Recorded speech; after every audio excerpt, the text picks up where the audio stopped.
62, where I most recently was the director of adult ed and finished my education career as director of maintenance for our schools. These work experiences have afforded me the opportunity to meet, relate, and interact with a wide range of people, where I learned early on the importance of listening to people and their concerns. People want to be heard, parents want to be heard, students want and to listening actively, communication is enhanced. We often do not listen to understand, we listen to reply. Being silent and not distracted when people feel respected and appreciated. I listen much more than I talk. Listen actively before responding leads to effective communication and solve problems. In keeping with my less talk and more listening, that's all I have to say. Thank you, Curianus. Marvin Buddy Isham, your opening statement, please. Marvin Buddy Isham, live here in Harrisburg. Born and raised here in Harrisburg all my life. 64 years old. I'm married to Rita Phillips Isham. Live here on the road. I've been a commissioner now for 14 years. I run a successful business for 28 years. I sold it. The last 6 years I've been working maintenance coordinator at Campbellsville University.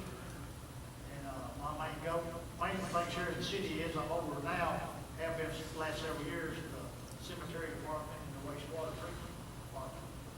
And look at the infrastructure stuff in the city. And I hope to continue to support it, be part of our department. Thank you, Marvin Buddy Isham. Brian D. Steele, your opening statement, please. Thank you, Dr. Monson. Good evening, everyone. I want to send my thanks to Rushmore High School, WHBN, Harrisburg Herald, all the co-sponsors that sponsored this event. Appreciate the other candidates and their presence here this evening as well. I'm a 57-year-old, lifetime graduated from Harrisburg High School in 1985. After that, I pursued my Bachelor of Arts degree in political science from the University of Kentucky. And after that, I guess I kind of fell in line with a bit of a family tradition and pursued a career in the fire service. Leslie Fire Department for 23 years, reaching the rank of captain. And the last several of those years was senior captain of the training academy, where we handled all the initial training of all new recruits and continuing education requirements and training requirements for some approximately 550 sworn personnel, members of the division. After retirement from there, I retired to take the position with KCTCS as a district training coordinator with the Kentucky Fire Commission. In that role, I was the direct supervisor for approximately 35 adjunct faculty that we delivered state-level fire and EMS training programs to approximately 60 fire departments here in Central Kentucky. We also administered the Fire Science Associate's degree program through BCTC. I'm in the process of transitioning from that now into a more social service role with Southfield Christian Church. And I guess my reason for seeking office, this is my first run for any type of political office. But I feel like it's up to every American to do their part to affect change, and I think our country needs change. I think it starts at the local level. Jack L. Coleman, your opening statement, please. My name is Jack Coleman. Been in this community my entire life. My family's been here for generations. If you put a pin in the map on my parents' house in Pleasantville Drive, right up from Susan, and you went out about 4 miles and do a circle, I've been inside that circle probably 67 of my 71 years. Over the last 30 years, I've served in many different opportunities around the community. The voters of the community have elected me to the Bergen City Council years ago for 4 years, Bergen Independent School Board, Kentucky House Representative for 14 years. I was a Harrisburg City Commissioner for 4 years, and I was a Harrisburg Motor Building Inspector for 2.5 years. Given the opportunity to return, take the last part of my time to share some visions that I have and I'd like to be able to propose and promote. My passion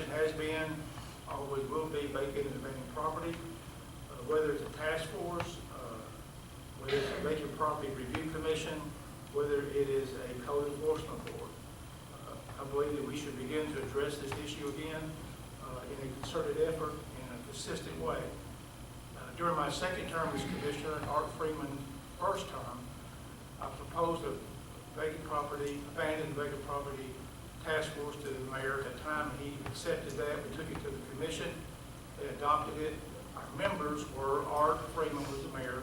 I served as the commissioner. We had our street supervisor was on our board. We had the building code official, Bill Durham. We had the code official, Eric Ruse. We had Scotty Hammonds, and we had Logan Steele from the fire department. And we worked for about a year and a half. We were able to clean up a lot of property. We took down 2 properties, and we have habitat houses now on Forsyth and Ewing. The second thing is...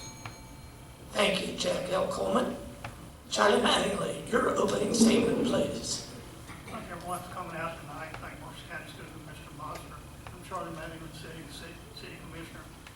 I was born in this city in 19, and went to school here and graduated in 1962. After I left there, I went to work for IBM, and I retired there with 42 years, and Hitachi with 12 years, total of 42 years. So I believe my years have been very beneficial to this city and to our citizens. And I'm very dedicated to the commissioner job. I'm out working every day because I'm retired and I have the time to do it. And I believe our citizens need to have a voice and say for our city. We worked very hard the last year. We paid 21 streets last year, the most we've ever paid since I've been here. We still have a lot of work to do to make this city great. I love this city. I was raised here. I worked at IBM, but I drove back and forth. Never did leave. And I think that people here ought to be proud of our city of Harrisburg. So I appreciate you both, November 5th. Thank you. Thank you, Charlie Mattingly. I am Sage Markham. The first question initially goes to Missy Willem Banks, and you will have up to 2 minutes for your answer. Are there any city ordinances you feel Harrisburg should enact or repeal? If yes, what are they and why? If not, please explain. Yes, I do think there are some city ordinances that we need to be carrying through at this time. A lot of them, you're talking about abandoned property, you're talking about houses that are falling down. Now, we can have our police chief or Eric Ruse go out for the ordinances, and I can have other people come in and sign petitions. But until the mayor appoints an ethics board or an ordinance board, people under me cannot enforce those unless they go through the Mercer County court system and Ted Dean. If we had an ethics board, then the board could go ahead and lay down fines and have people come in and pay it to the city. I have been struggling with this for the past 2 years. There are lots of things that not just myself, but other the commissioners that are on the current term with me have been wanting to do too, but our hands are tied. And I'm not saying it's anybody's fault, I just say that's something we need to work on. We need to have an ethics board in place immediately, because some of these damaged property are liabilities not only for the city, but for other people with their children, their animals. There's even one in my subdivision, but it's owned by the bank, and I would love to have it torn down to prevent any children going through it. This is my main concern. And it takes time at City Hall to get anything to go through, but we've been working on this for 6 months. It's time to put up, it's time to quit talking about it, and it's time to push the buck. And I'm the one that's going to try to get it done. I've been trying for 6 months, and I refuse to quit until there's an ethics board in place. Thank you, Missy Willem Banks. Charlie Mattingly, your answer, please. Oh, how do you do this again? Okay.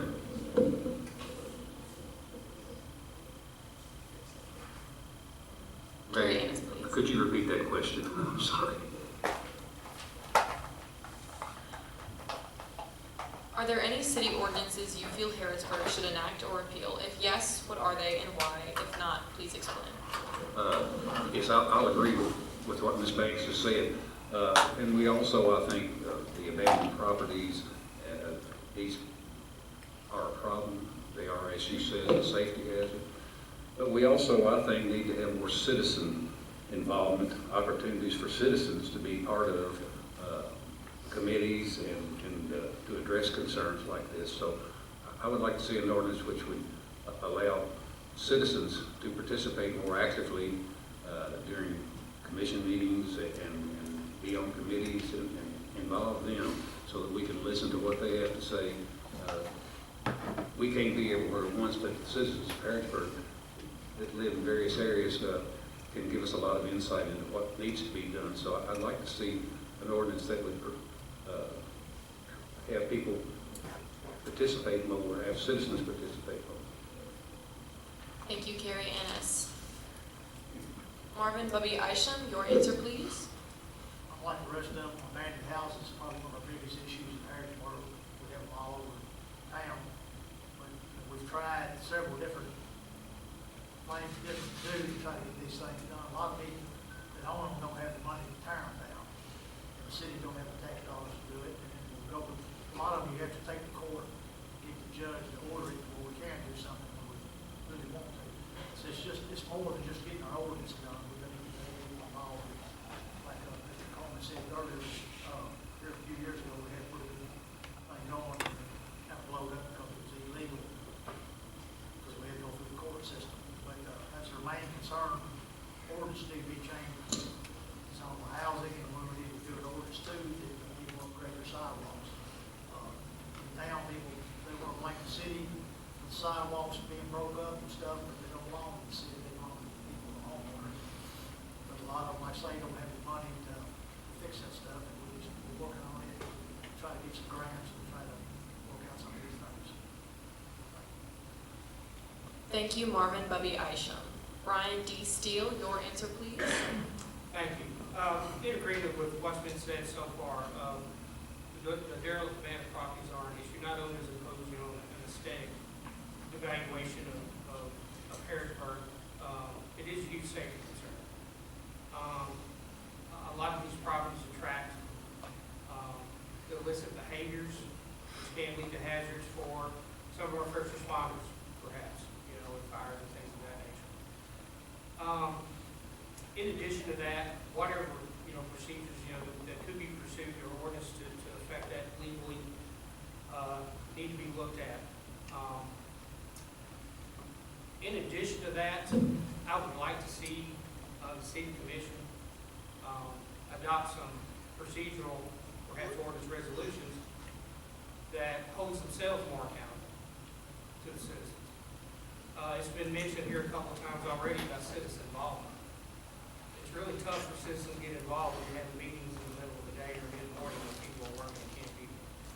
So since I have been campaigning, I've been a strong proponent of moving these city commission meetings to a time at which people can attend and let their voice be heard. So I agree with Commissioner Ennis on the effort to get more citizen involvement, but we've got to give them the opportunity to be involved before that can happen. Thank you, Brian D. Steele. Jack L. Coleman, your answer, please.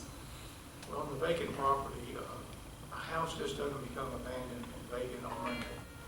It's a big process. And when our task force began in 2017, and we had a map, we identified there's a process that goes through. We had a map with some colored pins. A yellow is an ordinance. Tall grass, there's trash in the yard, vacant vehicles, people are living in it. That's an ordinance. It'll move to a code issue. It moves to the gutters are down, the stairs are falling down, the windows are out. So that's a code issue. There's people still living in it. Over the next few years, it becomes a life safety issue. People have moved out. And they could be living there, and that's when the fire marshal, the fire chief, go in, if there's imminent danger, they can pull the power. And so the ordinances need to be a little bit broader, so we have knock and stop event where if you saw grass starting to grow up or something, they knock on the door. Our street supervisor, police officer, everything okay, knows the grass is getting a little bit tall. You can find somebody who might be sick. So we were trying to take it on the other end and take them down the best we could. But there's also the other side, we've got to keep them from going through that pipeline. So if you take the ordinance as a whole, I think there needs to be, just look at the whole process that we go through so that we have more opportunities at different places, so we don't have to wait till we come to that. Thank you, Jack L. Coleman.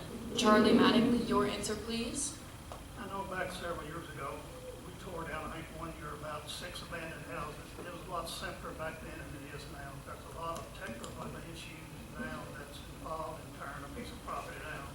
I know one year we tore some down, and I know Doug Greenberg had worked on the liens on the property. I think there was about 3 liens that was all out of state. It took 2 years to get that piece of property. Remember, I know the other commissioner may have remember that. But we need some new ordinances and to get these abandoned properties tore down. I think it's stagnated. I think we're not doing what we should be doing on the abandoned property. Eric Rue does what he needs to do on compliance to like weeds and properties that are just got junk piled up in every place. But there are homes that are abandoned, that are falling down, there are safety issues that I think they need to get tore down ASAP. And if elected, I will try to see our CAO and our attorney that works on this and try to get this done. Thank you, Charlie Mattingly. I'm Darren Bradshaw. The second question goes initially to Carrie Annis, and it is that Harrisburg has a large homeless population.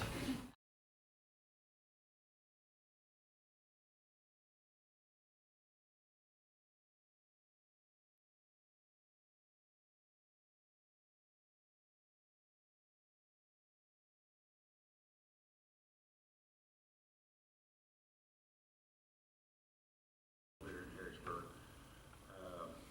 And the answer is very complex. We need more affordable housing. We need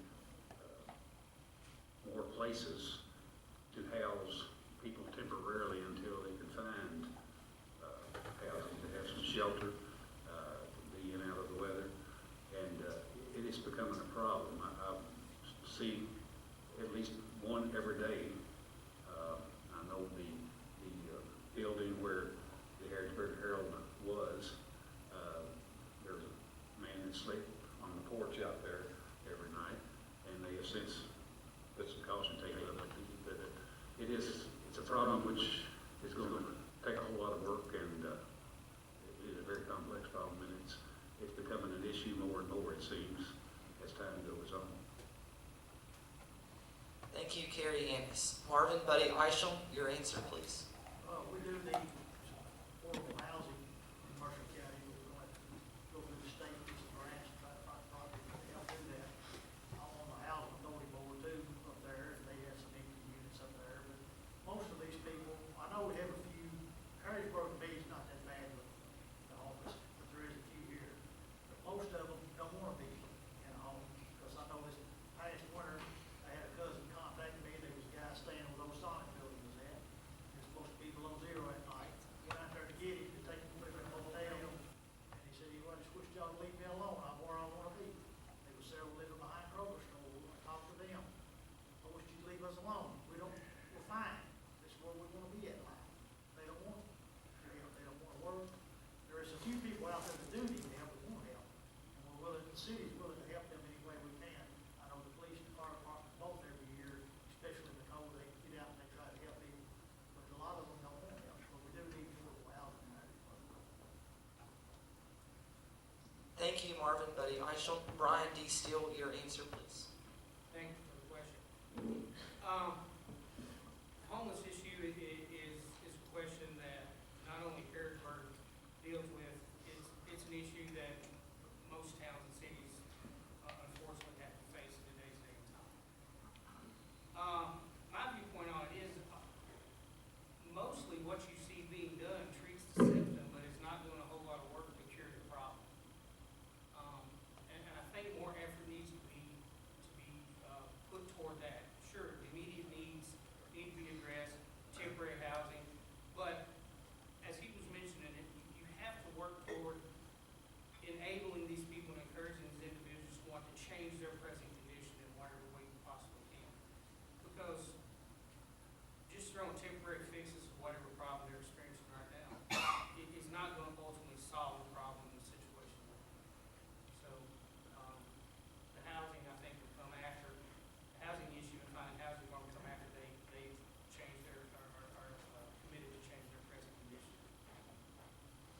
Thank you, Brian D. Steele. Jack L. Coleman, your answer, please. I'm glad you asked that question.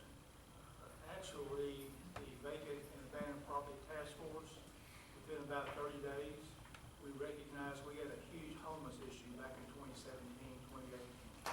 Scotty, Logan, and Eric were going to these houses and trying to identify those houses. There was homeless people there. We actually had a homeless task force. We began that right after the vacant property. It ran for a couple of years. We had over 15 members. We had people from government, we had the health department, we had the Christian Life Center, the Ministerial Association. Everybody got together. And I will tell you, the first 2 or 3 meetings were pretty contentious because we had different values about how to treat the homeless. But we did do it. When I got dinged early on, my second point was low-income housing. We really have to have low-income housing. We've been so blessed in this community. We've had some great young men that are builders and developers. We've got Steve Elliott, John Lyons, Jonathan Elliott, and Dylan Kidd. These kids have been building hundreds of houses, first-time home buyer houses, over the last 3 or 4 years. And that's provided a great need for our young families. We've had a lot of families move in here for these first-time home buyers. We've got to have low-income housing. And as a building code official, there's tons of money, millions of dollars out there through HUD, Kentucky Housing Corporation, Team Kentucky local government. There's grants available for low-income, no-interest, low-interest developers. Cities can get grants for sewer, curbs, even some heavy infrastructure. When I was a building inspector, there's so many lots in this community that are already platted, but in order to get those houses developed, those lots for low-income housing, you have to extend the street or build a street. And so we can do that. I'm sorry. Thank you, Jack L. Coleman. Charlie Mattingly, your answer, please. There's no doubt we have a homeless problem here in Harrisburg. It's not as bad as it is in big cities. They have a hard time solving the problem. If they can't solve it, we as a small town, we really got a problem to solve it. I'll see them every day. I see some of them early in the morning when I'm out checking on things, which I'm out every day. As commissioner, like I said, I'm dedicated to my job. But some of them, like Commissioner Wright said, they don't want to be here. And that's really sad because I guess they've been through so much over the years, they just don't care. I guess that's what the answer is. I really think about it a lot while I'm out in the cold, while don't have much to eat. But it's happening here. It's not as bad as it was, and like Jack said, in 2017 and 18, 19, it was really bad. Probably some of you people know then it's not as bad now, but it's still too bad. So I believe we need more maybe working with them, trying to get them some help through organizations, maybe try to convince them they can change. I think anybody can change, whether it's homeless or whether it's a drug addict or what. Everybody deserves a second change maybe most of the time. Sometimes a first change anyway. So I believe we just got to do more to try to help these things. Thank you. Thank you, Charlie Mattingly. Missy Wilhelm Banks, your answer, please. Yes, as being over police and fire, I get maybe 2 or 3 phone calls a week about dealing with the homeless people. I take a totally different approach from anybody sitting around me. I don't think this is an economic problem. I don't think it's a housing problem. I don't think it's an industrial problem. I go to the Kentucky League of Cities every training that's available throughout the year. I go 4 times a year. I'm the only person sitting up here that goes to those. They are having a bigger issue than we are. They have had 296 homeless complaints in 2 months. They've arrested 29. They're looking at this. It's just not because they're homeless. People, they're broke. They're drug addicts. We need to educate these people. We need to put them in programs. And if it takes getting them into a Christianity program, yes, we do need God back in our community. This is not a city hall problem. This is not a commissioner's problem. This isn't a school problem. It's a community problem. I think we all have to work and try to find a way to work together. and not divide. There's too much division among us right now. We need to learn to work together to solve some of our problems. You can't arrest people because they're homeless. It is morally wrong. You can arrest someone if you tell them you're trespassing and you warn them 2 or 3 times and you write them a warning or a ticket. They don't show up for court. That's the thing. They don't show up for court. The judge can send a warrant for arrest. Here's the key. They're homeless. Where are you going to get them? We need to work together. Maybe put something at the Lions Park. Maybe get the churches involved. Get the community involved. But it's not an industrial problem. It's an opioid broke epidemic that's taking place in our community. Thank you, Missy William Banks.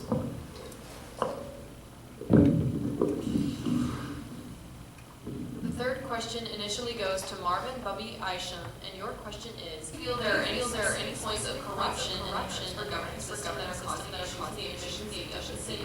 If yes, what are they and why? If not, explain.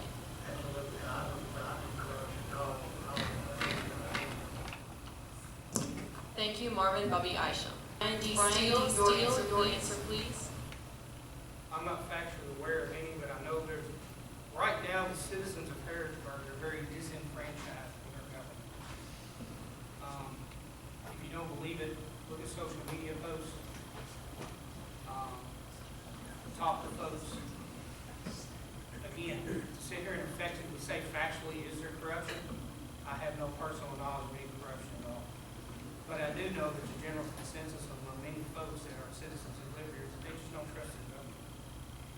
So, as a commissioner, I think it would be a priority not only for me individually, but collectively as part of a body of commissioners, to do whatever we can to prove our worth to the citizens and regain their trust, because they deserve it. That's why you sit in these positions. You represent the people of each. When they feel like they don't have a voice, they don't have connections, don't have the ability to reach out to you, when they call City Hall time and time again, and phone calls go unanswered, messages go unreturned, that's going to naturally lead to a lot of rumors and suspicions, regardless if you're doing everything right. So you need to be held more accountable for the roles in which you serve and take very seriously the job that you have to represent those people and be elected. Thank you, Brian D. Steele. Jack L. Cole, your answer, please. I do not really see corruption. Thank you, Jack L. Coleman. Charlie Mattingly, your answer, please. I've been commissioner for 12 years, and I don't know of any, and don't believe there's any corruption at all in this city. I think citizens need to have their voice heard, but to say there's even any doubt there's corruption, that's far-fetched, and the social media, they can put anything on social media, and some people will believe it, and you can't make them believe anything else, but there's no corruption here at all in the city of Harrisburg. Thank you, Charlie Mattingly. Missy Willow Banks, your answer, please. There is absolutely none in our city government. It doesn't matter how hard you work. There's going to be half this town that loves you, half this town that hates you. I'm here to tell you that. You can't please everybody. Do your best. Be honest. Be respectful. My campaign slogan has always been, your voice, your vote. I have done that for 2 years constantly. I get phone calls at 5:30 in the morning for broken water lines. That's not my department, but I will get up with Kerry and I will tell him what's going on and I will show up to the scene myself. I've had people come in and we need garbage cans. I contact the right person. I have given out to this community my personal cell phone number at City Hall. Say do not take messages, give them my phone number, have them call me directly, because I don't like second-hand reports. I want to be told to my face. And that's why if there's a problem and you see me knocking on your doors, because I want to go to the source. I don't want second-hand. As involving the people in night meetings, it doesn't matter if you have them at night or in the day, but I want you to take something into consideration. We have 12 to 15 employees that make between $25 and $30 per hour. You give them time and a half for 2 hours times 3 to 4 meetings a week. We're looking at anywhere between $2,000 and $2,500 extra a month. So if the city wants to vote that through, I'm glad to do that, but you're looking at an extra $25,000 to $30,000 a year just on employees' overtime for city meetings. So think carefully before you push that issue. It's not just an issue involving the citizens. I will do it anytime you want to. I'll be there on a Saturday if you need me. But think about the costs that are involved too, because you're really complaining to us about budget issues. Thank you, Missy Willenbanks. Yes, your answer, please. Yes, I know of no corruption in city government whatsoever. All of our current commissioners, all of our phone numbers are published. They're at the, you can call City Hall, get the number, you can look on Facebook, whatever, but all of our numbers are out there. And as far as what Missy said about the meeting times, we've had meetings. I was on the commission back in 2012, and we've had meetings at 7 in the evening, we've had meetings at noon, we've had meetings at various times, and there's essentially not been any difference. But to get your problem addressed and solved, call us, call the commissioner. I'm like Missy, I take calls any time of the day, and if it pertains to something I don't know anything about, I pass it on to the person that does. But there's no corruption. I don't know where that's coming from. Thank you. Thank you, Carrie Annis. The fourth question initially goes to Brian D. Steele, and it is, while Danville is getting new business, restaurants, etc., it seems that Harrodsburg is missing out on opportunities. As city commissioner, what would you do to help bring in new businesses, to generate and gain more revenue for the city, but also provide employment opportunities to residents? Thank you for the question. Good question. I guess initially, overall, you would have to aggressively seek those opportunities to make that happen instead of just being content with the situation.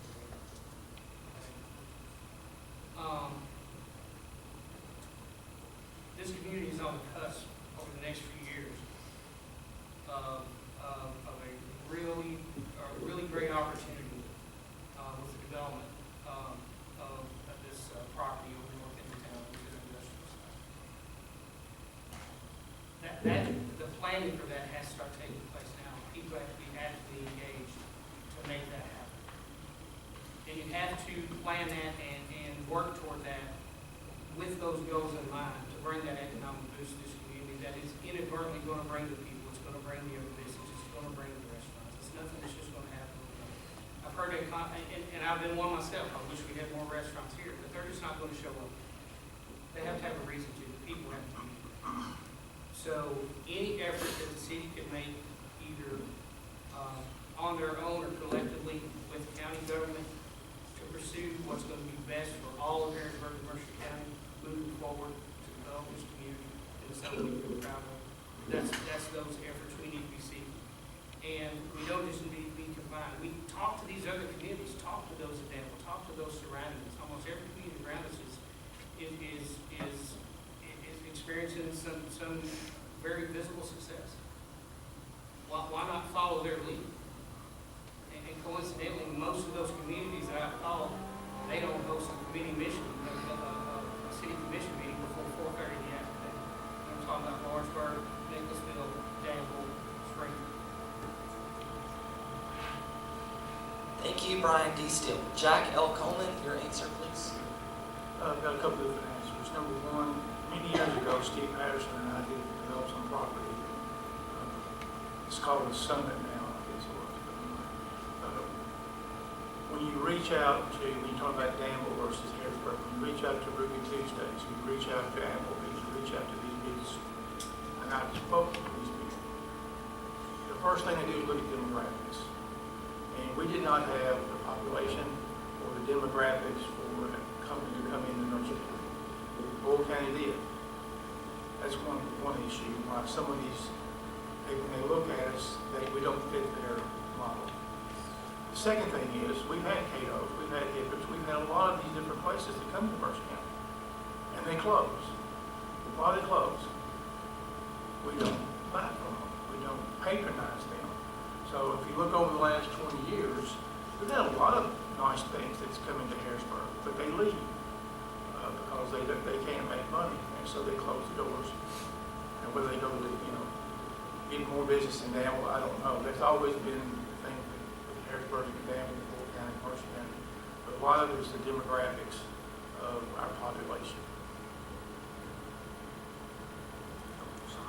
Thank you, Jack Elcombe. Charlie Mattingly, your answer, please. I've heard a whole lot about, but, you know, like Jack was talking about the demographic, even the Long John Silver's here, I talked to the rep personally, and the reason it went out, he said the people wouldn't pay too much. He couldn't make any money, so they left and tore it down.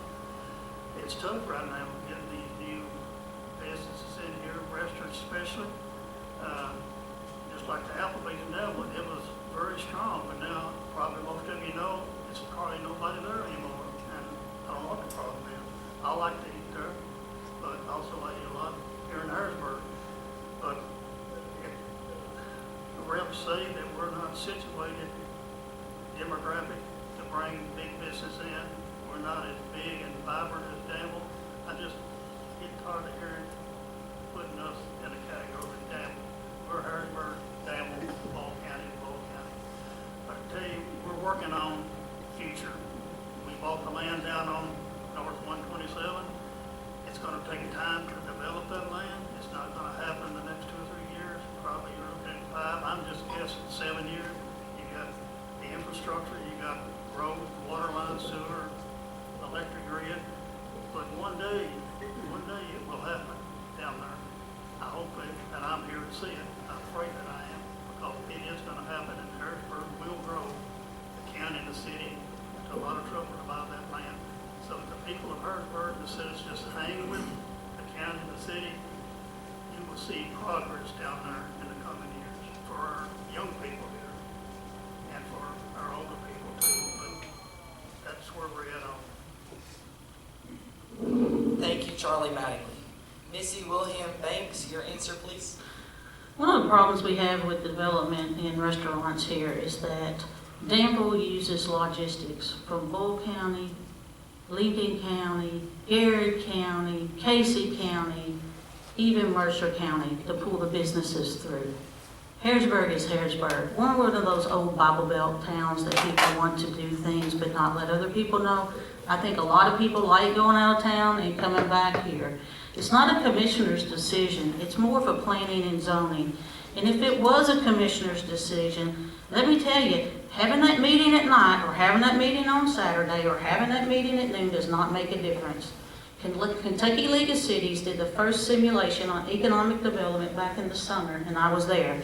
We had 3 businesses coming in, and they gave us the CAO of the town, they gave us the mayor of the town, they had 4 representatives. It didn't have anything to do with that. It was the people in the group behind closed doors with the representatives from the company where we offer tax credits, land development credits, and other development credits for 5 years, 10 years, whatever it may be. It's behind closed doors. It's a business meeting. I'm sorry, but the public wouldn't be there. But that's one of our problems right now. We need to recruit more people to come into our town, and that's difficult when planning and zoning continues to do dollar stores and pizza places in town. We need some people to include logistics from other communities. We do. And then we need to pull the commission together with our groups, and we need to offer tax credits or whatever we need to do. But I'm going to tell you, that's behind closed doors. Thank you, Missy William Banks. Carrie Annis, your answer, please. Yes, we are doing a lot that maybe a lot of people don't know about, already laying groundwork. As Commissioner Mattingly said, about the new industrial park. Over the past 2 years, we have put in water main and hydrant replacements at a cost of $4.2 million. 42% of that was paid for in the form of a grant. And we are also currently working on these projects. I know a lot of you are probably fussing about the traffic flow sometimes around town because of this. We used a $2.2 million sewer project. Our infrastructure in Harrisburg, we're an old town. Our infrastructure, water lines, sewer lines, a lot of them are ancient. These are being replaced. This $2.2 million sewer project is fully funded by community development block grants and ARPA funds. So Harrisburg is laying the groundwork for expansion, for improvement. So we are doing some things that maybe are not noticed as much. So that will, I hope, aid in the growth and satisfy some of the needs that some people have. Thank you. Thank you, Carrie Annis. Marvin Bubby Eichel, your answer, please. I'll agree with Mr. Anderson on that infrastructure. We've done our main thing. We've been really working on it hard the last few years to get the infrastructure fixed in Harrisburg because all the lines are so long. We've got a new water plant, right new sewer plant, put a lot of pipe in the ground. And then with the new industrial park, hoping that'll be on board within the next 5 years. But there is land available for restaurants in Harrisburg now. We just annexed the property in off the bypass that big enough plenty for a restaurant to come in. But I know a few years back, Dick Webb, used to be superintendent at Bergen School, was part of our industrial authority. People in Harrisburg bring a restaurant to Harrisburg, and maybe several people came and looked at our town, and they count cars, they count numbers, but like Jack said, the graphics of it, there's not enough people to support. They want somebody in Harrisburg to put some skin in the game, but there's nobody here willing to do that. And the city's not in the restaurant business, the county's not in the restaurant business, but we would love for big restaurants to come here. The dam was almost like a small Lexington. I mean, you drive through there, you can't hardly traffic everywhere. It's just, the restaurants are gonna go where the people's at. We'll get the industrial park, I believe, opened up, get a new factory here, a lot of jobs. They'll put restaurants here because they can make money, but until then, I don't think that's going to happen. But we do have land available, and planning and zoning is doing a great job. I feel like there's property here, but people get mad about the dollar stores, but when you got property that's zoned for business, and a guy wants to come here and build a building there, you can't stop it. If it's zoned, you got to let him do it. You can't, and I don't care if it's a dollar store or Mexican or what it is. You can't stop that stuff. You've got to let them do it or you will get sued. Thank you. Thank you, Marvin Bubby Eichel. The fifth question initially goes to Jack L. Coleman. What do you consider to be the biggest gap in Harrisburg's budget? Well, you're talking about economic development, and we're talking about this industrial park. And economic development is kind of like a hammer going through the eye of a needle. We've got to be very careful and good stewards of revenue. It needs to be a win-win. Revenue internal and external. We have had a lot of growth in this community in the last 6, 8, 10 years. And you can take a 4% revenue, and I think when you're having growth the way we're having it right now, I think it's imperative that we do that because we're having probably 50, 60 houses, maybe 80 houses a year come online. That's more families in our community. And so if we've got 15 firefighters and 18 police officers, you know, and in 3 years we've got 150 more houses. And we've still got 12, and we've still got 19. We have to be able to have enough revenue. All we can do is provide services. We don't create anything. We don't have a profit margin. We have to be able to collect revenue in a way that's fair and simple, and then go back and give the services to the community. So in our budget, when I was on the commission, we looked at that budgeting and the 4%. There was a year we probably could take it. There's sometimes you can't. But you have to analyze it year by year about the growth and see, maximize the best you can with the revenue while the opportunity's there. Thank you, Jack L. Coleman. Jimmy, your answer, please. There's no doubt the budget has grown in the last several years. People want services, and you got to have revenue to provide those services, and the citizens deserve services. The big item on our budget right now is where we purchased the land on Northwest 27, the industrial park, the city and county. Yeah, that was pretty high dollar to have to spend, come out of the budget. But that's for the future of our city and for everyone's a city to grow, you've got to spend the money if it's there. But still, there's some other items in the budget, you know, you have a lot of things like, infrastructure, like Kerry was talking, your sewer and water lines. It's just a lot of things makes up a big budget year after year. Payroll, employee salary goes up, insurance, so there's a lot goes in. You'd have to just take each line item and look at it, and, I hate raising taxes. I've never been for raising taxes, and probably, I'd hate to have to see that come about.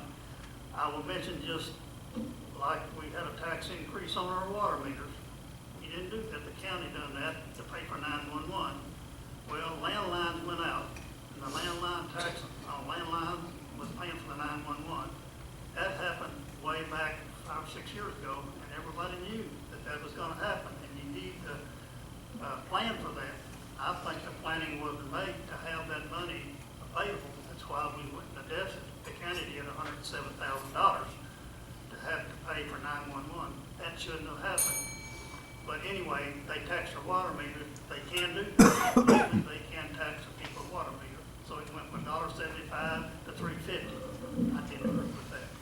Charlie Madden. Ladies and gentlemen, to comply with federal regulations, this is a WHBN station break. Ladies and gentlemen, you are listening to the Mercer County, Kentucky General Election Political Candidate Forum on Hometown Radio, WHBN 1420 AM and 99.5 FM, and on hometownlive.net. Missy Willem Banks, your answer, please. This is a tough question because I know at the beginning of the budget year, from July 1 to June 30th, we go in 1st of July, there is a budget that we have. And we all go through our departments and our line items, and we try to be we try to spend as less money as we can, unless we have to. And we have this budget, and we draw from the big budget. Well, I was trying to explain this to my nephew earlier in the year. I said, Harrodsburg, here is our budget. I feel like we are living on a 1990 budget, wanting things in 2024. Okay, that's not anybody's fault. I think the thing is lots of people are afraid to increase taxes. The city just increased taxes $2 for every 100,000 on property. So, you know, most of you are getting $4 extra a year. And that's to help us cover some of our line items. Yes, we've had unexpected budgets. We've had the pool sink in on us. We've ordered new playground equipment. We've worked with the county trying to do some things. But that's the way it should be. The city and the county should work together. We do need more money. We're trying to figure out how to get to it without breaking the bank of all the homeowners in Harrodsburg and Mercer County.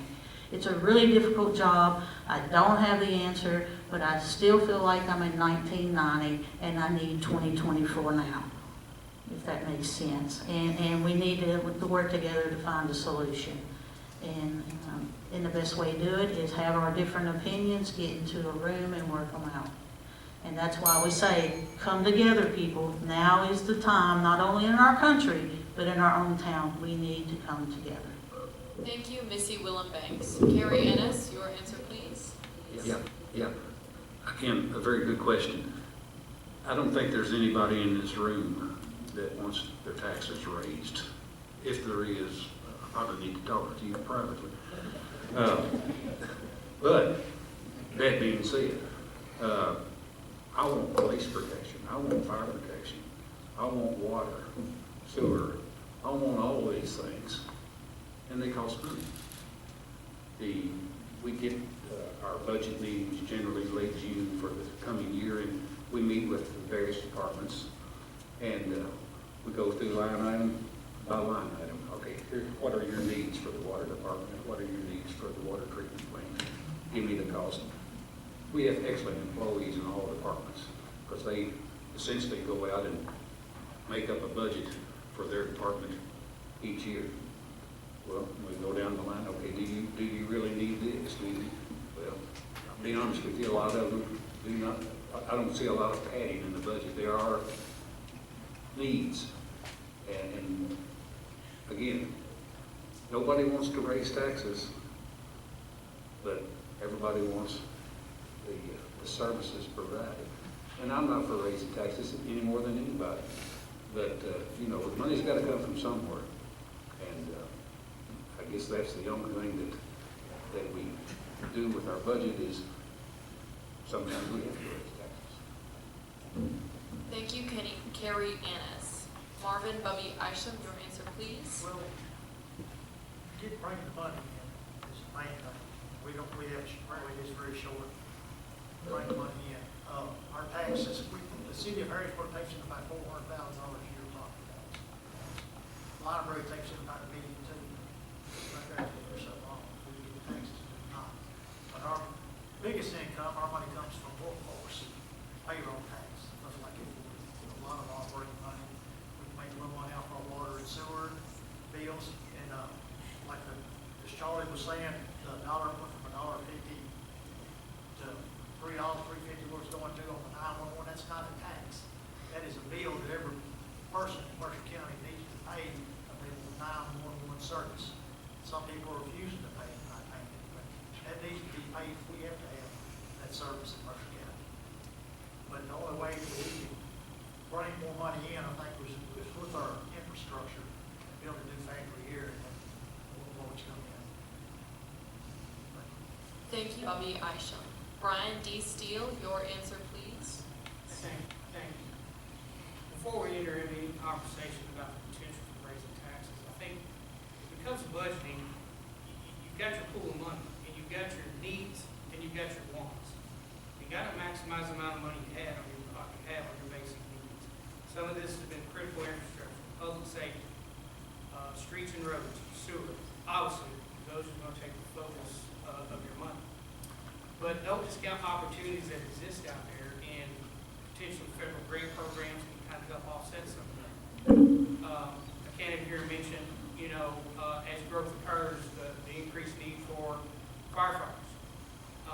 There's federal grant programs out there, the SAFER grant, that will fund you for up to 3 to 5 years for X number of personnel, and that gives you time in your budget to plan to absorb that cost over time to cover that. So, I would be very reluctant to consider any type of a tax increase until we make sure that we're being the best stewards that we can for the money that we have. And as he mentioned, if you focus efforts on development, growth, that's going to naturally generate more income, which will help offset some of those deficits. Thank you, Brian D. Steele. The sixth and final question initially goes to Charlie Mattingly, and it is, Harrodsburg is Kentucky's oldest town, and we have a lot of historical features. What would you do to ensure we preserve and maintain our historical characteristics while also incorporating new modern development to fit into the present day?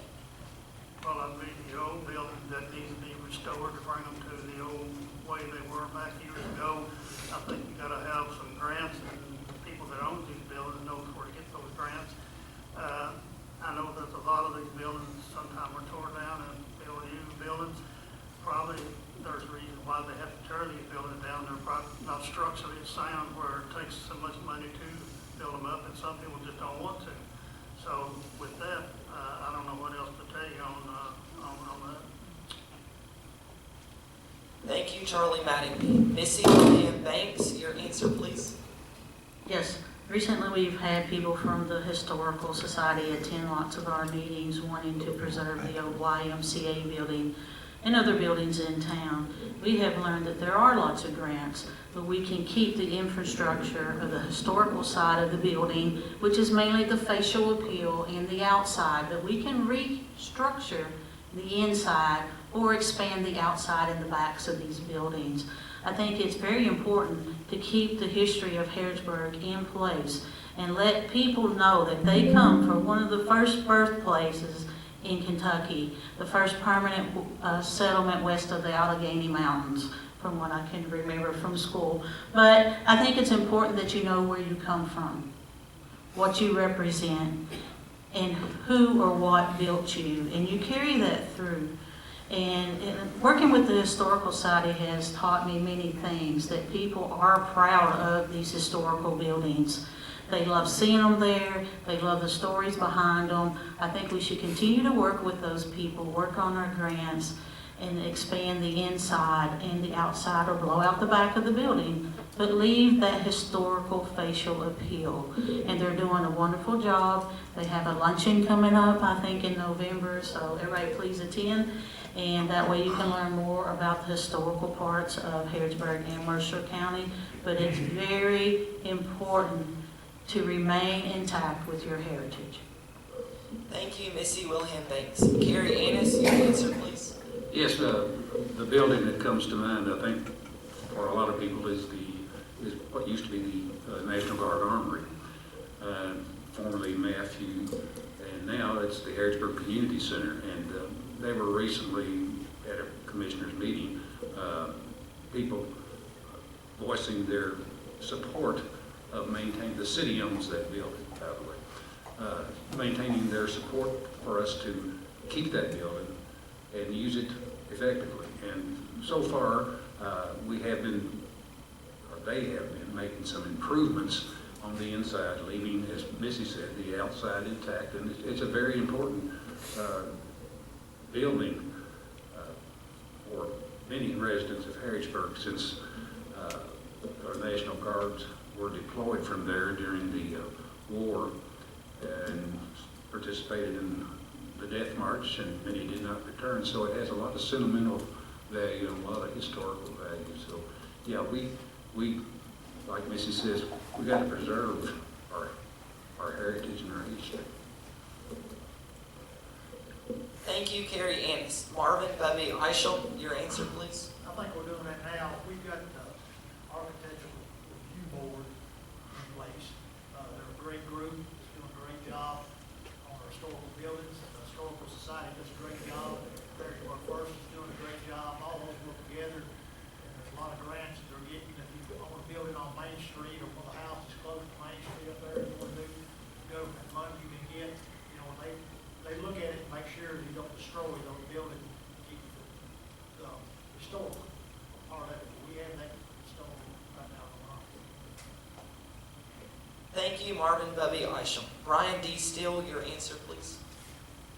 You're not gonna find anyone sitting up here that's gonna say that Harrodsburg doesn't need to honor and preserve the rich history that it has. You know, we should take pride in it. As a person who was born and raised here, you know, sometimes I think we may have a tendency to take it for granted. But, you know, you have to observe and take into consideration just how rich and how important the history is. We just saw this recently with the 250 celebration. You know, I was there at the bicentennial 200 celebration. I was young, but I remember that.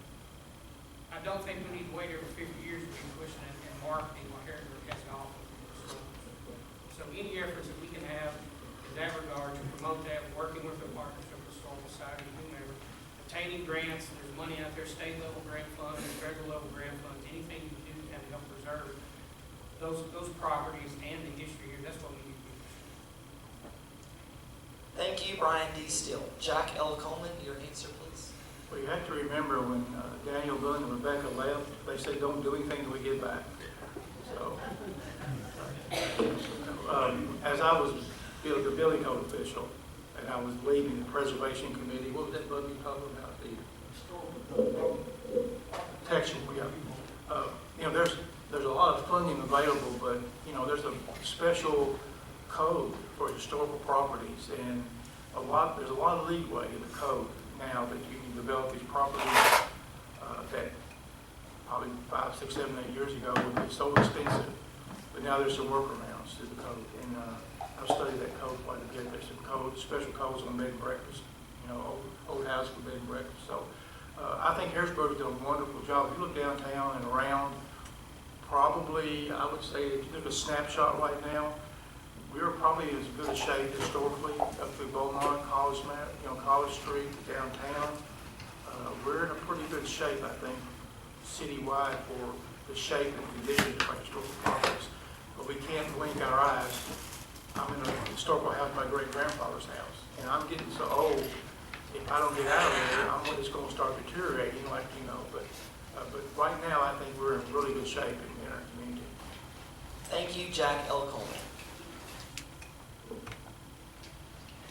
Candidates, all questions have now been asked, as well as an opportunity for all of you to give. Gentlemen, please thank the candidates for sharing their views tonight.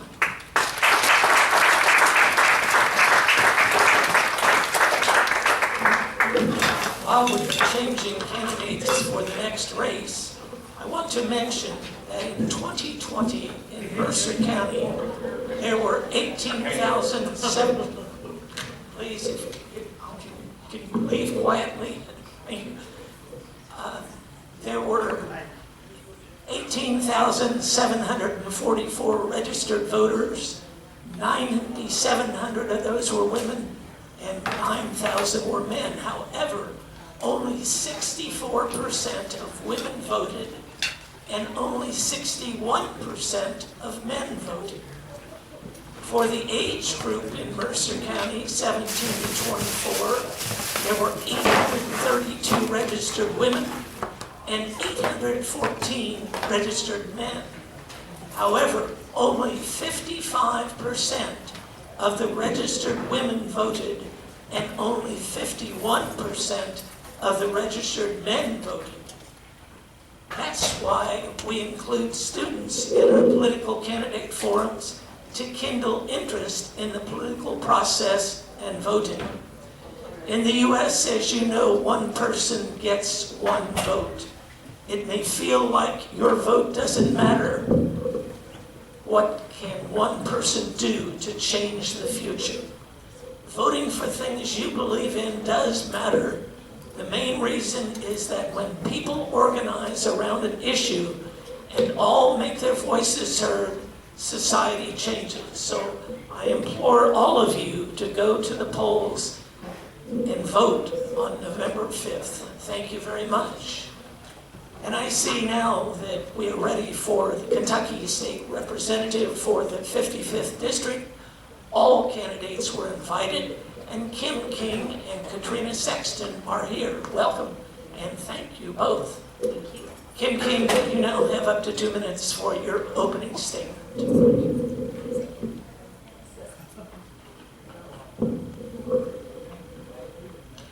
Thank you for the opportunity to participate in this evening's candidate forum. I sincerely appreciate every organization and volunteer who made this event possible. It will be an honor to share details about my conservative platform and 14 years of data-driven service.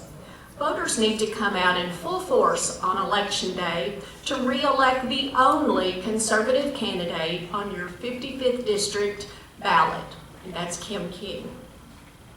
Mercer County, the 55th House District, and Kentucky are all Republican majority, and every month that conservative margin increases.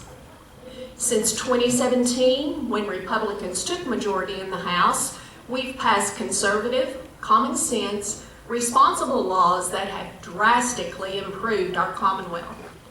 Here are just a few examples.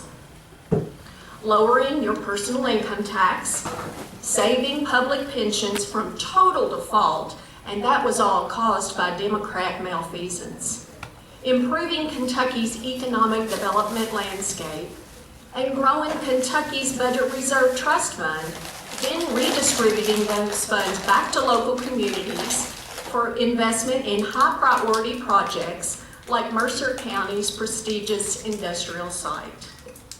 I look forward to answering your questions and demonstrating the very stark differences between your 55th District candidates. Remember, Kim King's always data-driven and never drama-driven. Thank you, and God bless. Thank you, Kim King. Katrina Sexton, your opening statement, please. Good evening. I'm glad to be here, glad to be in front of this audience and listeners at home. This is my first time running for such a large office, but I have held political office before. I'm going to take a minute to introduce who I am because I don't have the name recognition that Ms. King does. I am new to this race for state representative. I am a Mercer County native. My family is from Washington County. That's where I lived as a toddler. I have grown up in Mercer County Mercer County. I have gone on to college, putting myself through school, through academic scholarships, student loans, and other things to make sure that my family could rise above the poverty that we grew up in, regardless of being Democrat or Republican. It affects us all. I went to St. Catherine College where I got an associate's degree in history. I went on to EKU where I got a bachelor's degree and a master's degree in history education to be a teacher. I then decided to go further for my doctoral education after losing my teaching job due to the recession in 2008 as a result of leadership from a Republican governor and a Republican-led legislature. So for over a year, I tried to get unemployment. Could not qualify for unemployment because the state legislature required that you couldn't be going to school and get unemployment. And it also required you to have to get a master's degree as well, which I was required to do. So I didn't have a choice. Go to school, go in debt, or get unemployment benefits. Those were the options I had. After that, I took a job working for social services as a case manager, helping people such as myself who were put into those dire situations, who were on food stamps and Medicaid and KTAP and kinship care. People who landed there who were still working families, working poor families, were trying to get their situation under control, become more self-sufficient. And so today I'm here to speak for those folks and the rest of our community and our district, not just Republicans, not just Democrats, but everyone who's part of our district. Thank you, Katrina Sexton. I'm Aaron Bradshaw. The first question initially goes to Kim King, and it is, in 2021, overdose deaths reached an all-time high of 2,250, with 90% of those involving opioids. How would you work to end the drug crisis that is ripping our communities apart? Thank you, Mayor, and I appreciate the question. Yes, the Republican-led majority in the House, we've been working on that my entire tenure. We have seen the drug of choice change over the years, but you're exactly correct. Right now it's opioids, we're kind of getting a handle on that, and now it's fentanyl and derivatives of that. I can honestly say that most every challenge we face in the General Assembly has some connection to drugs. Whether it's the strain on our judicial system, the adoption foster care system, it just impacts everything and has negative consequences, clearly. Even the homeless discussion that the previous panel had, it affects everything. So we are looking at that. Kentucky did receive a huge settlement, and our very dedicated Attorney General, Russell Coleman, has set up a program to deal with that and send monies back to the local communities to address that as their local needs see fit. So we are already working on that, and we will continue to do so. It's a high priority. Thank you. Thank you, Kim King. Katrina Sexton, your answer, please. As someone who's worked in social services, I have dealt with people who have been directly impacted by the opioid epidemic. I have also seen how our former Attorney General, our current governor, has really fought to land those cases and to bring that settlement money back to Kentucky to service those folks who have been impacted by the opioid epidemic. It is not just the people who are dealing with those drug addictions. It's their families and loved ones. It's their children. It's their community who's also dealing with that. One of the ways that we can address that is by providing more services to help them get out of addiction, to help them get more training, to help them become more self-sufficient. So organizations like the Isaiah House, those are things that we need in our communities, across our district, across our state, across our country. These are not people who should be strangers to us. Oftentimes they are people who are right in our own homes. And we cannot stereotype and stigmatize them because of what has happened. Regardless of why it happened to them, they are people who deserve the help and the care and the compassion of their community, their families, and their friends. Thank you, Katrina Sexton. I am Sage Markham. The second question initially goes to Katrina Sexton, and it is, are there any state laws you to appeal or modify? If so, which ones and why? If not, please explain. As far as appealing or modifying any current state laws, I've looked at a few. I don't have any specific on my agenda. I don't have a specific agenda as far as state laws are concerned. My goal is to go into this with a fresh perspective, listening to the people, to voters, to the constituents, and what they need and want. I am familiar with laws that are currently on the books. I'm familiar with some laws that are currently in the House that could possibly go for a vote or in the Senate for a vote. There are some laws that I don't do too. I do not support that. I do not think that we should be strapping into our public school systems, taking the potential money away from them to service a smaller group of students. Do I agree that every student and every parent should have a choice? 100%. We all should get to decide what type of education we get and what type of curriculum we support. But taking the funding and opening the door for taking away from public schools with the protections that are put in place is not the way to do it. There are other ways. If we're talking about giving teachers raises, making our public schools more self-sufficient, giving them the thing they need, why are we looking to pass an amendment that could potentially put that in there? Thank you, Katrina Sexton. Your answer, please. Thank you very much. Well, I do go to the General Assembly with a focus and an agenda and some priorities that I always work on. So currently, going into the 2025 session, it will be working additionally on adoption and foster care. That really does need additional attention. I was proud to be a primary co-sponsor of what we call the Momnibus Bill earlier this year in the 2024 session, and that is putting a lot of measures in place to help ladies that are in a crisis pregnancy to get through that pregnancy healthy, deliver a healthy child, and then to help support her and that baby until he or she gets into school. So we will continue working on that. Also, the affordable housing we set up, that is a tremendous need all across the Commonwealth, and it's not a rural problem or an urban problem. The potential remedies look different. If you're in downtown Louisville, you don't need separate housing. You probably need an apartment building, and you don't need an apartment building in eastern Kentucky Hills. They may need mobile homes or different kinds of structures. So we implemented and commissioned an affordable housing task force earlier this year, and they are supposed to issue a report by December 1st. So when we go back into session the first Tuesday following the first Monday in January 2025, we will have those details. So going into 2025, it's working some more on adoption, foster care, and affordable housing. Thank you, Kim King. Thank you. The third question initially goes to Kim King, and it is, if you are elected, what do you plan to accomplish? Wow, well, I have accomplished a whole lot in 14 years. Mercer County is a conservative Republican county. The 55th district is a conservative Republican district, and now the state has a Republican majority.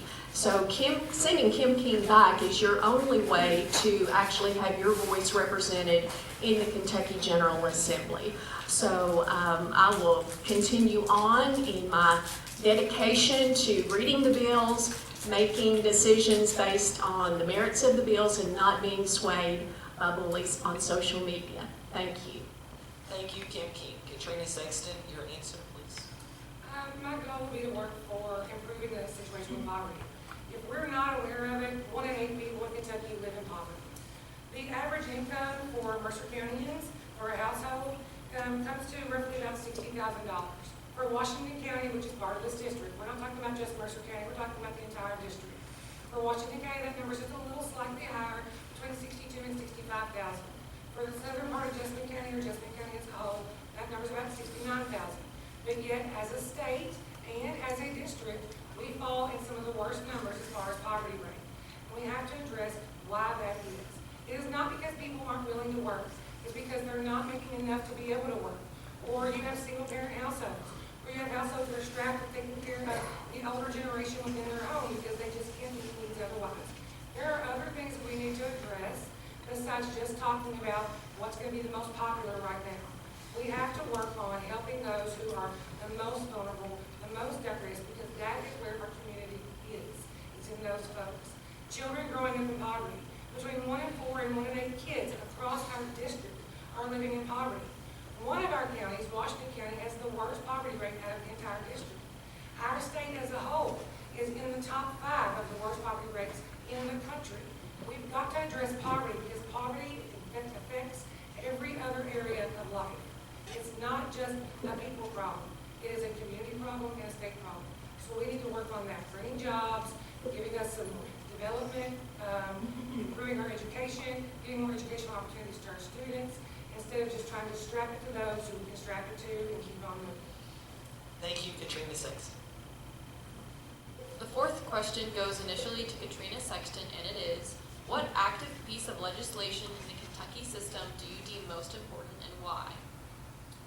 What active legislation do I deem most important and why? I would say some of the most important legislation has to do with workers' rights and child labor laws. We have to make sure that we are protecting our workers and our children who are eligible to work. And so in Kentucky, we know that children can work on a farm at relatively any age. They're not going to fall into those child labor laws. I grew up on a farm when I was younger. My father still farms. Several of my relatives still farm. There is nothing wrong with kids working on a farm. They're gaining experience and everything else they might need to grow up to be better adults.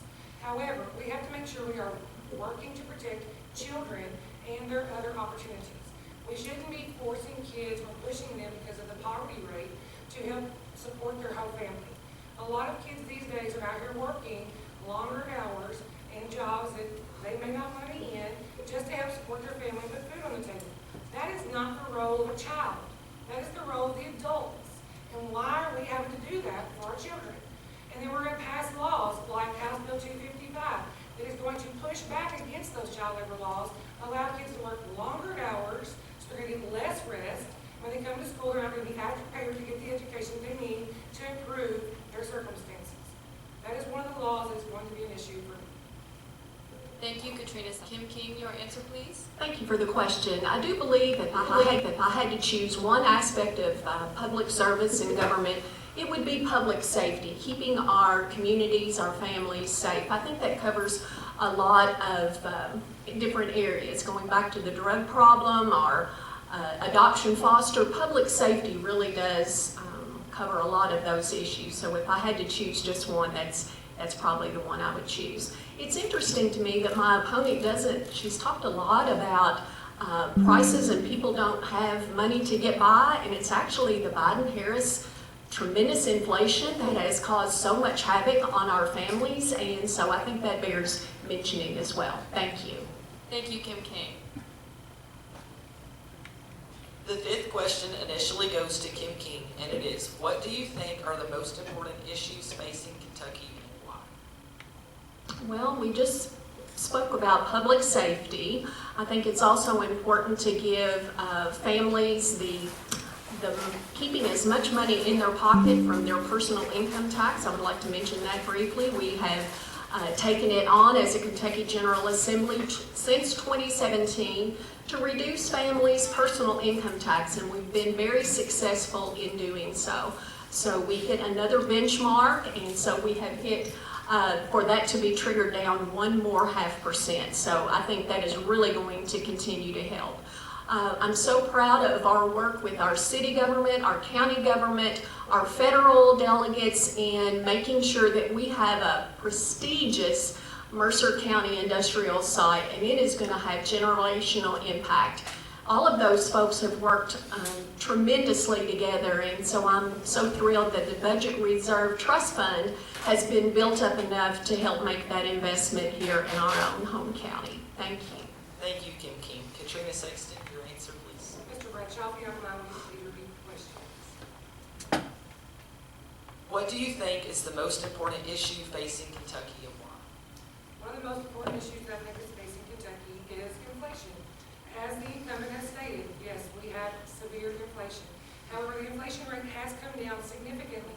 Anybody who understands economics also understands that leadership and the choices they make, that inflation doesn't happen overnight. It takes years for that to happen. Plus other factors also feed into that, such as the COVID pandemic.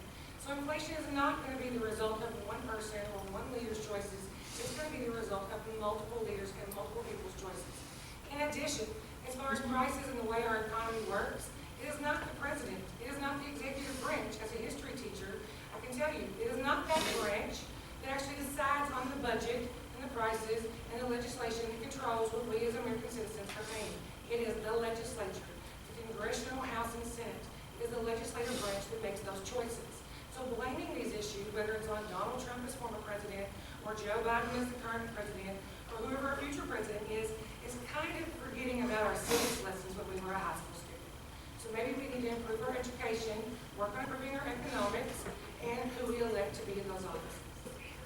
Thank you, Katrina Sexton. The The sixth and final question initially goes to Katrina Sexton.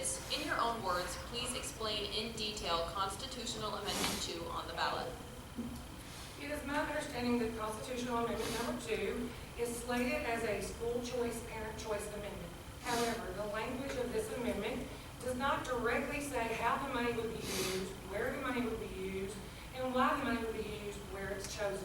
It does not lay out a plan for what's going to happen with the funding that is protected for schools, public schools specifically. Our state developed the laws that protect our public school funding because the problem was elite, wealthy students were getting education while children who were being forced to work were not. And so when we start taking the guardrails off and removing those barriers and protections for public funding for public schools, then we're going to put more children at risk, not less. Our public schools are doing a fantastic job. The idea that people are indoctrinating students in the classroom is not true. I invite any parent who wants to know to go apply to be a substitute teacher. You will see what's going on in the classroom. Children are not being indoctrinated. We are trying to teach them the best that we can with the resources available. If you want it to get better, protect the funds and provide more funds to make it more sufficient. Thank you, Katrina Sexton. Kim King, your answer, please. Thank you very much for the opportunity to address some very widespread misconceptions from both sides. So Constitutional Amendment 2, and that ballot language will be included on your ballot when you go to vote before November 5th. It simply says, do you allow the General Assembly to consider additional funding options going forward? Every 2 years, 100 state House members and 19 state senators are on the ballot, completely held accountable for any future decisions they will make. The same people that are griping because Constitutional Amendment 2 is vague would be griping because it was too specific. I can honestly tell you firsthand from the many conversations I've had, Republicans don't agree on Constitutional Amendment 2. Democrats don't agree on Constitutional Amendment 2. Private school educators don't agree on Constitutional Amendment 2. And homeschool parents don't agree on Constitutional Amendment 2. It is a very diverse discussion, and we have had this debate in the General Assembly for decades before I got there, and it hasn't let up. I voted to put it on the ballot because we need to know where the citizens stand and to tell us what to do going forward. Kentucky is not a referendum state, but this position is so important that we need the input from every single voting family across Kentucky. I will be voting for it when I go into the ballot box to vote as a private citizen, and it's because of the least of these. When I get the data reports on school progress, I don't look at the top.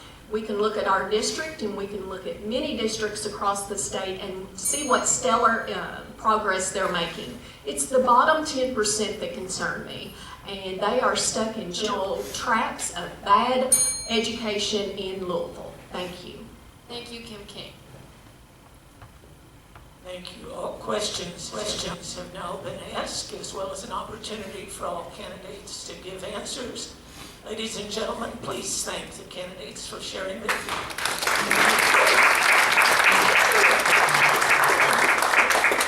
Ladies and gentlemen, you have been watching or listening to the 2024 General Election Political Candidate Forum for candidates for Harrodsburg City Commissioner and State Representative for the 55th District. My thanks to the candidates, the sponsors, Robert Wagner, Johnny Sloan, and Jason Wilder from WHBN, April Ellis, Robert Moore, and Gage Bennett from WHBN, and for transmission and timekeeping, we have the Bergen and the Mercer County School leaders and the teachers, Andrew Ashford and Jennifer Barlow, who prepared the students, Sage Markham and Baron Bradshaw. Let's give them a hand. They did a great job. And to audiences members as well, we thank you for watching and listening. I encourage all of the registered voters to go to the polls on Tuesday, November 5th and vote for the candidate of your choice. I'm Dr. Earl Monson.